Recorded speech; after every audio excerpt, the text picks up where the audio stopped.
Mr. Fuller was worried about something. He wrote a letter to his friend, the only one he could trust. Then he left the envelope with the barman, asking him to give it to Douglas Hall, and went outside to catch a taxicab. The barman was very curious and carefully opened the envelope and took out the letter. Mr. Fuller arrived home and laid down on the bed. His wife began to nag him about smoking again. The man's eyes suddenly changed pupils, and in a few seconds, he found himself in a completely different place. Fuller unlocked the door with an electronic key and walked outside, then headed straight to the bar. He ordered a drink and went to call his friend, but Douglas didn't pick up the phone. The door to the bar opened and Fuller stepped outside. An unknown male pulled out a knife and stabbed the old man several times. Next, we are introduced to Douglas Hall. The man woke up early in the morning and turned on a backlog of voicemails. He then saw a drop of blood on the sink and a bloody shirt in the dirty laundry.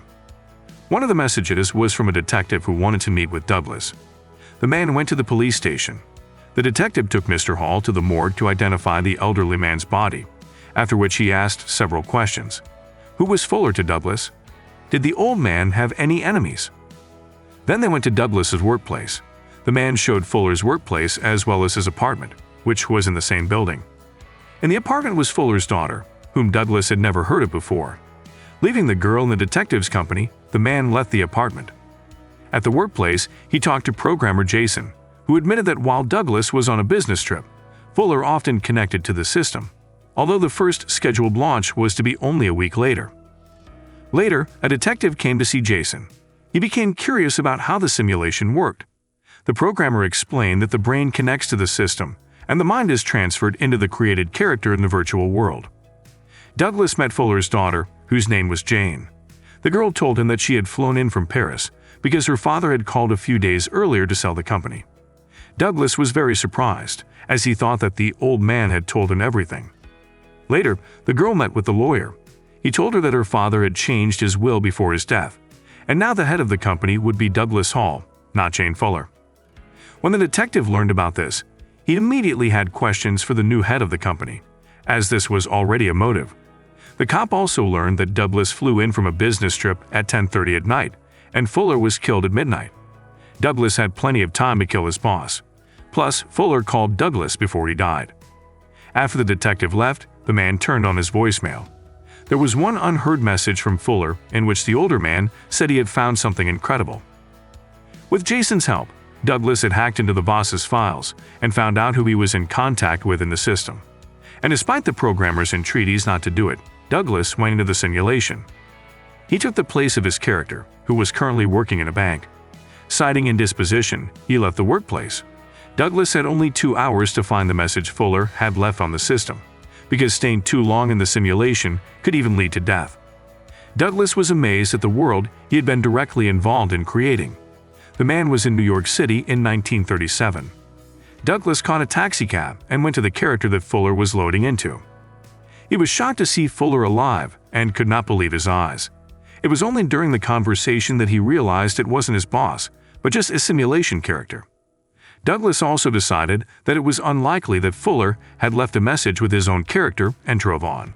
The next person on the contact list was a dancer. The girl was not at home, and her mother advised the man to look for her daughter at the Grand Hotel. The girl was busy there and advised the man to talk to the barman.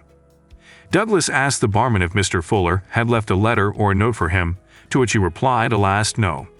But when asked if he had seen the old man, he answered in the affirmative. Douglas was running out of time. He was dizzy and his eyes were swimming. After making his way to the bathroom, he fainted and woke up at his workplace.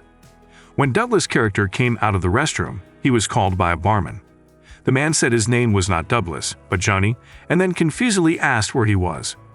Douglas was approached by the barman, whose establishment Fuller had been in the night of the murder. He said he knew who had killed the old man. The barman was clearly hinting at Douglas and was willing to keep quiet for a 7-figure sum. Then he punched the man, but was immediately rebuffed. The barman ran away, but promised to tell the police. Douglas met up with Jenna. He told the girl that he would probably be arrested soon for Fuller's murder. When asked by the girl where he had been last night, he replied that he couldn't remember. As he slept, an arrest team led by a detective broke in, and the man was taken to the station. A police officer showed a photo of Mr. Hall's car driving away from the house a half hour before Fuller was killed. and the barman who gave police a description of Douglas was soon found dead. The man was immediately released from prison because Jenna said that Douglas was with her the night of the murder. He told her he should find the message that Fuller left in the system.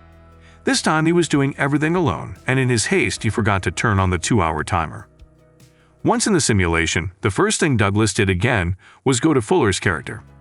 The old man admitted that lately he seemed to have fallen out of reality for several hours, and when he came to, he smelled of tobacco and women's perfume. Douglas went with him to the Grand Hotel, hoping that the old man would remember to whom he had passed a note or something similar. The old man remembered the dancers and, a little later, the barman to whom he had passed the letter. Douglas hurried toward the bar, making his way through the crowd of dancing people.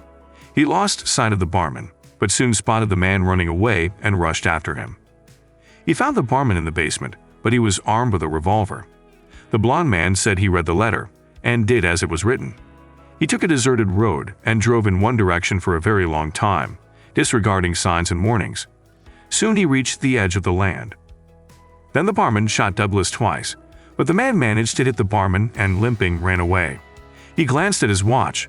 2 minutes ago, he should have left the simulation, but apparently something had happened since he was still here. Douglas hid in the room with the pool and then pounced on the blond man who approached. The man took possession of a revolver and, threatening the barman, took the letter from him. Then he was distracted for a second, which the blond man took advantage of, and they flew into the pool together. Douglas got several times in the head, after which the barman began to drown him. Fortunately, Jason arrived in time and pulled Douglas out of the simulation. When the man came to his senses, he said that the project should be shut down because they interfere with human lives, even though they are a set of electrons so real as humans. He decided to visit Jane. There was a detective on duty in the lobby. He said the girl had disappeared and Fuller never had a daughter. Douglas found the limo driver the girl had hired, and by bribing the man, found out from what address the driver was picking up Miss Fuller. Talking to neighbors, he found out that a girl with a similar appearance worked in a store nearby, but her name was not Jane. Douglas paid for his purchases, but the girl who worked as a cashier did not recognize the man or pretended to. Douglas couldn't forget the contents of the note. The barman did as it said and learned that his world was unreal. But the old man wrote to Douglas. Why would he write about the unreality of a world they had created? Mr. Hall drove down the road, straight and straight, ignoring signs and warnings, until he literally came to the end of this world. The detective found the girl, too, and was very surprised when she didn't recognize him. The cop found out that the girl's name was actually Natasha, and her roommate confessed that Natasha had been acting strangely lately. At night, she would disappear somewhere, and the next day, she could not remember where she was. The girl's pupils began to change. Then she left her workplace and called Douglas, setting up a meeting at Fuller's apartment. The girl told of 1,000 created worlds, but the world they were in now was the only one that created a simulation within a simulation. And since Fuller had found out about everything, he had to be killed, because no one was supposed to know about it. And the old man was killed by Douglas, or rather his user in the real world, who is Jane's husband. After which Ms. Fuller set out. She had to take possession of the company and close it, but Fuller before his death changed the will in favor of Douglas. Also, the girl narrated that her husband had become very rude. One day he promised to kill the girl since he found out that she had fallen in love with Douglas. Jason decided to load into the simulation in his character of a barman, who was driving at that minute. After failing to control the car, Jason crashed into a barrel. Just then a police officer pulled up. After making sure that the driver was not drunk and had his papers, he went to drive away, but heard noises in the trunk. Inside was John Ferguson, Douglas's character. The policeman pointed a revolver at Jason. He took a couple steps back and was hit by a car. He then woke up in his world. The guard observed Jason's strange actions and called Douglas, who promised to come soon. He found the guard passed out and then Jason. Douglas realized that the programmer had tapped into the system, but it was the barman, not him, who had returned. The blond man, threatening Douglas with a gun, ordered him to show the place where he could say he was born. As they rode the elevator to the desired floor, Douglas was loaded with his user. He took the gun carelessly left by the barman and shot him. Then went to his wife, still lying on Mr. Hall's bed. And when Jane realized that it wasn't Douglas in front of her, it was her husband David, she jumped out of bed. David became jealous of his wife's electronic persona and fell the girl backwards and began to strangle her. Jane reached for the alarm clock, and after giving her husband's head a good smack, she ran. David shot after her, but the girl managed to get into the elevator.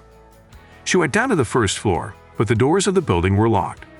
David came out of the next elevator and pointed a gun at the girl, but he was shot in time by a detective, whom Jane called immediately after Douglas left and to whom she told the truth about the simulation.